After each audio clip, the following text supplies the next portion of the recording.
Good morning, good afternoon, good evening.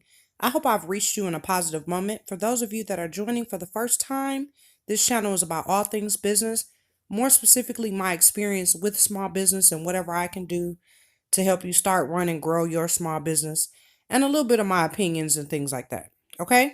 So, today I want to talk about sensory overload or overload, especially as it relates to you and your business and what you're trying to do. Now, there is some news that you need to know. Like, obviously, we need to know about the weather. We need to know about stuff that's going on in our community.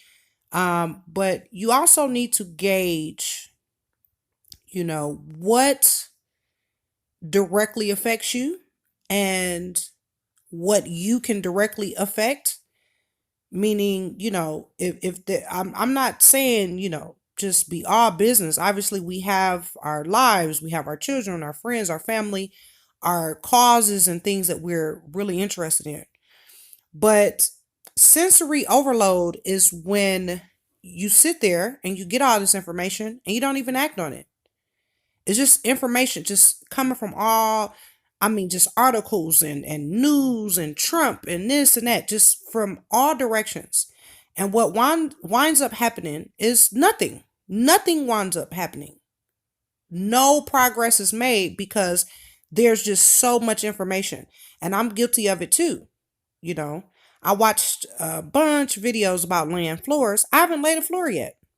Watched a bunch of videos about recaulking the shower. I haven't recaulked the shower yet. So my thing is, at some point you have to put some action into it. So whether you're looking at sales videos, you're looking at marketing videos, eventually you're going to have to go sell, and eventually you're going to have to go market. Eventually you're going to have to go and physically do the things that you are researching and looking up and learning. And I know it's just real weird. It's easier to just sit there and just, get all this information. But at some point, you have to act and make a decision about what you just learned. So we talk about this in past audio video sessions where there's some things you can learn in a week, in a weekend. There's some things that take, 4 years. There's some things that take a lifetime to learn. Like not even just learn, but master. You can learn the basics, but to master it, it takes a lifetime. It could take a lifetime. So that's why, this whole movement where it's just me, I. Look, we need people. So the things that takes that lifetime to master, find someone that already took that lifetime and mastered it, and then move on. Again, that's that information overload. You're sitting here, you're doing your startup costs, and you're like, oh, this is going to cost too much. I don't have this money. What am I going to do? Da, da, da, da. Okay, no, you do those numbers. Okay, this is what it will comfortably cost me to start this business. And now I'm going to go to work. I'm going to go sell stuff. I'm going to put the action to getting this number. I'm going to come back to this number and see if I can do whatever I can do. Make it go down. It might go up.